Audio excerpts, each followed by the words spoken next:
Coucou tout le monde, j'espère que vous allez bien, que vous avez passé un bon week-end, un long week-end du coup qui se passe bien, qui se termine pas trop bien, que vous n'avez pas eu trop chaud, parce qu'il faut être honnête, il commence à faire beaucoup trop chaud pour moi. Mais bon, c'est comme ça, hein, l'été arrive, malheureusement on va avoir, c'est prévu et ça a été prévenu plusieurs canicules, donc voilà. Mais sinon voilà, j'espère que vous avez passé un bon week-end, que cette semaine va bien se passer. Et puis on se retrouve, vous vous doutez bien, c'est bientôt le mois de juin. Et donc du coup, on se retrouve pour la fameuse vidéo sortie livresse du mois de juin. On peut dire qu'il y a 2-3 livres pépites qui sortent, qui ont l'air plutôt pas mal. Forcément, le nombre de sorties va commencer à baisser parce que nous avons l'été qui arrive. Et en été, il y a forcément et toujours moins de sorties livresques. Donc ce qui permet quand même de donner aux piles à lire un temps de respiration parce que du coup, elles se remplissent moins. Normalement. Donc voilà, donc c'est parti, je vous montre tout ce que j'attends avec impatience. Et on commence le 1er juin très fort puisqu'il y a du coup Victor Dixon qui continue, on va dire en parallèle de Vampiria. Nous avons le tombeau des mortels et là du coup c'est une saga qui va être un peu plus concentrée du coup sur les Amériques. Et donc je vous lis le résumé. 6 desperados sans rien à perdre. Une mission à haut risque dans le plus grand nid des vampires et des Amériques. Les Amériques n'ont jamais connu l'indépendance. Depuis 3 siècles, les nobles vampires de la vieille Europe règnent sans partage sur le nouveau monde. Chaque année, 13 jeunes mortels venus des 13 colonies sont convoqués à New York et transmutés en immortels. L'entrée dans la vie éternelle de ces débutants donne lieu à un bal prodigieux, célébration de sang à la gloire des seigneurs de la nuit. La prise d'otage du siècle commence ce soir. Ils sont 6 et se nomment les Desperados parce que les suceurs de sang leur ont tout arraché. Guidés par une mystérieuse sorcière, ils s'introduisent dans le bal pour tenter l'impossible, séquestrer les débutants et faire payer le pouvoir vampirique. Dans cette mission suicide au cœur de l'enfer dépend non seulement de leur sort à tous les 6, mais aussi des Amériques entières. En vrai, je m'attendais pas à ce qu'il y ait plus ou moins un spin-off ou autre. Parce que je sais pas si on peut dire un spin-off, parce que du coup on voit une autre partie du monde de vampires. Mais j'ai vraiment hâte, parce que j'ai adoré la saga Vampiria. C'est Victor Dixon et j'aime beaucoup sa plume, donc normalement ça devrait très bien se passer et j'ai vraiment hâte de pouvoir le voir. Le même jour, nous avons nos Cœurs maudits de chez Pocket Jeunesse qui sort. La couverture m'a plus qu'intriguée, honnêtement. Et quand j'ai lu le résumé, je me suis dit, mais c'est trop bien, c'est une histoire de sorcière, donc j'ai vraiment hâte. Ivy parviendra-t-elle à inverser les sortilèges lancés par sa mère 17 ans plus tôt et la sauver? Ivy, 17 ans, est témoin d'événements aussi étranges qu'inquiétants. Une jeune femme inconnue près d'un lac semble la reconnaître. Elle trouve un lapin décapité dans sa maison et sa mère Dana adopte un comportement encore plus irrationnel que d'habitude jusqu'au jour où elle disparaît. Un soir que Ivy, seule et angoissée, fouille dans les affaires de sa mère, elle tombe sur une boîte étrange dorée et comprend qu'on lui a volé ses souvenirs. La jeune femme se lance alors dans une enquête au cours de laquelle elle doit confronter la mystérieuse femme du lac. Celle-ci lui explique pourquoi sa mémoire a été effacée. À sa naissance, Ivy était une sorcière puissante, encore plus puissante que sa mère. Après lui avoir enseigné tout ce qu'elle savait, prenant peur face à ses pouvoirs incontrôlables, Dana a pris la décision d'effacer la mémoire de sa fille et tout ce qui avait un rapport avec la magie, mais aussi sa relation très forte avec leur voisin Billy qui l'aide dans sa quête de vérité. Ivy récupérera-t-elle ses souvenirs, mais parviendra-t-elle aussi à sauver sa mère qui est retenue prisonnière? J'ai vraiment hâte de voir ce que ça donne, parce que il y a de la magie, donc normalement ça devrait aller. Et puis il y a aussi une quête du coup identitaire hein, qui se met un peu dans l'histoire, donc ça pourrait être plutôt pas mal. Et je pense qu'il va y avoir une course contre la montre puisque la mère est retenue kidnappée. Donc ouais, j'ai plus que hâte. Le 1er juin, et là l'Humaine, on va dire que l'Humaine en ce moment, ils enchaînent les très belles sorties, que ce soit en des bouquins qui sont plus que des petites pépites autant que par le travail qu'ils font sur la couverture. Il s'agit de Les Cités Rebelles, le monstre de papier. La couverture est sublime et quand tu lis le résumé, on a juste envie de se plonger dedans en fait, ça a l'air juste trop bien. Elle est l'étincelle qui ébranlera l'Empire. Kurara n'a jamais connu d'autre vie que celle de servante au Midori, un immense hôtel flottant dans le ciel. Un jour pourtant, le gigantesque vaisseau est attaqué et abattu par un Shikigami, un de ces redoutables monstres de papier qui, de temps à autre, perd la raison et sème la destruction au sein de l'Empire. Par chance, la jeune fille parvient à en réchapper, ce qui n'est pas le cas de son meilleur ami, grièvement blessé. Sa survie, elle ne la doit qu'à Imura. Pliomage comme elle, quoique plus bourru dans son genre, il est capable de donner forme et vie à ses créations de papier et a choisi de mettre ses talents au service d'un équipage de chasseurs de Shikigami. Un nouveau chapitre s'ouvre alors dans la vie de l'adolescente, désormais passagère de Orihime. La voilà partie pour écumer le ciel, direction la cité céleste de Sola 2. Son objectif, implorer l'aide de la princesse, seule elle est capable de soigner son compagnon de toujours. Mais pour que cette dernière accepte de la recevoir, il va lui falloir devenir la meilleure plie-hommage de tout l'Empire, rien que ça. Franchement, j'ai vraiment hâte. En plus, des monstres de papier.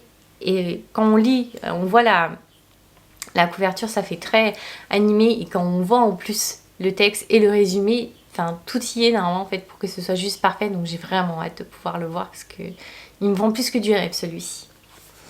Le 2 juin, nous avons Keleana, le tome 6 qui sort, La Tour de l'Aube. J'ai hâte de pouvoir suivre ses aventures. C'est assez long, je vais être honnête, j'ai hâte et en même temps c'est extrêmement long entre chaque tome. Je crois, honnêtement, il doit y avoir un an et demi à chaque fois. C'est extrêmement long.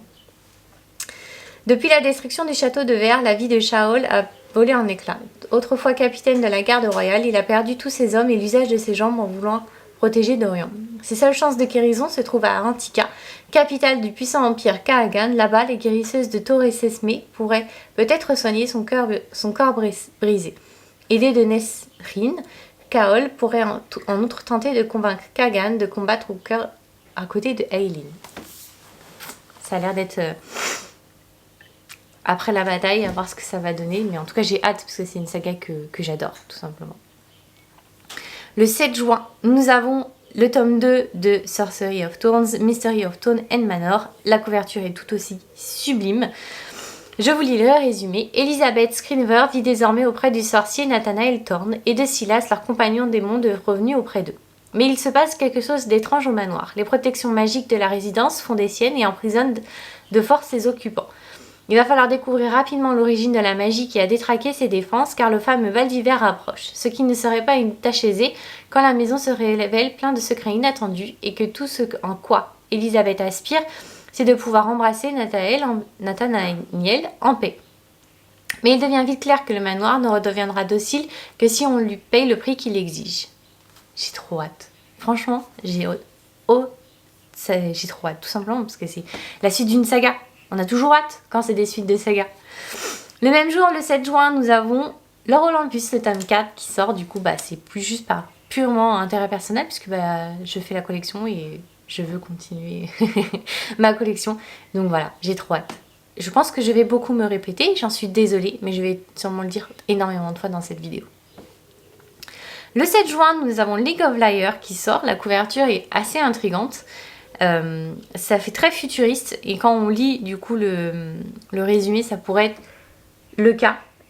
Et ça me fait un peu peur parce qu'il y a de la magie, mais il y a aussi tout ce qui est ultra dimensionnel. Et dès que ça part, j'espère que ça part pas dans l'espace parce que là, moi, c'est fini. J'ai beaucoup de mal avec ce style d'univers là. Donc, je pense que je le prendrai en e-book.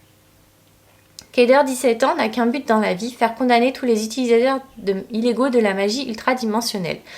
Alors qu'il officie comme apprenti avocat dans la prison de Vaerden, ses certitudes sont mises à mal par 3 condamnés un peu particuliers. Eleonora, une princesse déchue, Jay, un escroc sarcastique, et Leta, sa propre sœur. D'autant que les indices indiquent que les preuves pourraient être fabriquées. À moins qu'ils ne soient manipulés par les 3 magiciens de génie. Keder prend une décision folle, faire évader tout ce petit monde et en avoir le cœur net sur cette magie interdite qui a provoqué la mort de sa mère autrefois. Donc voilà, ça a l'air plutôt pas mal. Il y a des secrets de famille et tout ça, mais il y a interdimensionnel et dès que ça part dans l'espace, j'ai beaucoup de mal. Déjà que quand c'est sur Terre ou que ça ressemble, des fois je me perds. Alors là, si en plus on part dans l'espace et autres, moi je risque de me perdre totalement, donc à voir. Je pense que je vais essayer un extrait sur Kindle, voir si ça me plaît ou pas. Et je le prendrai sûr et certain en e-book avant de l'acheter en papier. Le même jour, nous avons, et ça c'est encore et purement tout simplement pour continuer ma collection, nous avons True Beauty, le tome 8 qui sort. J'ai trop hâte. Je suis désolée, je l'ai encore redit. Le 8 juin, et là je suis trop contente. Franchement, on avait quitté cette saga-là sur on va dire un énorme cliffhanger et j'avais plus que hâte de voir comment l'héroïne pouvait en fait maintenant tout simplement juste être elle-même et accepter du coup d'être ce qui elle est sans avoir à se cacher. Il s'agit du coup de Les Sables d'Arroya, le tome 2, Libérons les étoiles. Il saignait les ténèbres, elle irradiait le pouvoir. Le final le final exceptionnel de la duologie. La bataille de Char est terminée, l'Asre est tombé. Zafira, Nazir et Kifa se rendent au donjon du sultan, déterminés à achever le plan d'Alter que Alter a mis en œuvre. Ramener le cœur des sœurs d'autrefois au minaret de chaque califat afin de rendre la magie à tout Harawaya. Mais il manque de ressources et d'alliés. Pendant ce temps, le retour du lion de la nuit sème la terreur dans tout le royaume. Alors que la Zumra tente de renverser la menace la plus sombre d'Harawaya, Nasir se bat pour maîtriser la magie contenue dans son sang. Zafira, quant à elle, lutte contre le pouvoir qui s'enracine en elle à cause de son lien avec le Jarawara, qui la pousse au bord d'un chaos qu'elle n'ose pas déchaîner. Malgré tout, les deux développent un amour qui tente de faire taire par peur de le perdre. Le temps presse et si l'ordre doit être rétabli, les sacrifices difficiles devront être faits. Ça va être trop bien, je le sens. En plus, c'est la fin. Donc si c'est la fin, ça peut soit bien se terminer, soit très mal se terminer. Et c'est une saga où c'est quasi impossible de savoir comment ça va se terminer, puisque ça va être trop bien, je le sens. Le 8 juin, nous avons une suite de sagas. Encore, il s'agit de Les Loups Dorés, le tome 3, Les Créatures de Bronze. Cette fois-ci, on part sur une couverture dorée, extrêmement dorée, alors que du coup, la dernière qu'ils avaient sortie a été toute blanche, parfaite pour l'hiver. Donc là, on part vraiment doré, parfait pour l'été, puisque là, on est en plein cagnard, ça tape. Hein. Donc c'est une conclusion aussi, donc normalement c'est la fin. Donc on peut dire que je vais en rire pas mal de sagas cette année. Après la trahison apparente de Séverin et sa disparition, l'équipe est divisée. Avec seulement une poignée d'indices, Enrique, Layla, Hypnos et Zafia doivent se frayer un chemin à travers les canaux hantés de la Venise afin de le retrouver. Pendant ce temps, Séverin doit endurer la démence du patriarche de la maison déchue pour localiser le temple où la lyre divine pourrait être jouée et où elle pourrait réaliser tous ses souhaits. À 10 jours de l'échéance fatale de Layla, l'équipe devra faire face à de nombreuses multitudes mascarades jusqu'à atteindre la divinité elle-même, mais celle-ci pourrait bien leur coûter tout ce qu'ils ont de plus cher. En l'amour, ils trouvaient leur souffle et en leur dessein, ils croyaient. La divinité signera-t-elle leur perte? Ça va être génial, franchement. C'est une saga qui est assez spéciale. On a des maisons avec des magies différentes. Le tome 1, je l'avais adoré, mais j'étais un peu perdue parce que du coup, on voyait pas trop les maisons. Le tome 2, on était purement et simplement en fait contre une course dans la montre. Et là, ce tome 3, du coup, cette course contre la montre s'accélère énormément parce qu'il y a une échéance. Donc en vrai, à mon avis, ça va être une tuerie. Le 9 juin, et là, je me régale. Il s'agit de Perles et de Corail, le tome 2, qui sort, le lien de sang. J'ai trop hâte. En prenant la place de sa sœur jumelle pour épouser le prince héritier, Nor a découvert les sombres desseins de son fiancé. En effet, le prince Séran a bien l'intention de mettre la main sur la ressource la plus précieuse des Vanérans, les perles, et pour cela, il ne reculera devant aucune ignominie. Nor a fui pour avertir son village, mais si elle veut contrecarrer les plans de Séran, elle devra combattre aux côtés de Talin, l'homme qu'elle aime, et l'aide à rendre le trône d'Ilera à sa véritable héritière. Sans armée, les chances d'y parvenir sont minces. Alors Nor et Talin partent dans le Gaëla, une contrée où vivent de fiers chevaliers. Parvient-on-il à convaincre ce peuple farouchement indépendant de prendre part à leur lutte? Le temps leur est compté, d'autant que Nor est régulièrement assailli par des visions terrifiantes, comme si un lien mystérieux permettait à Séran d'envahir son esprit. J'avais adoré le tome 1, franchement.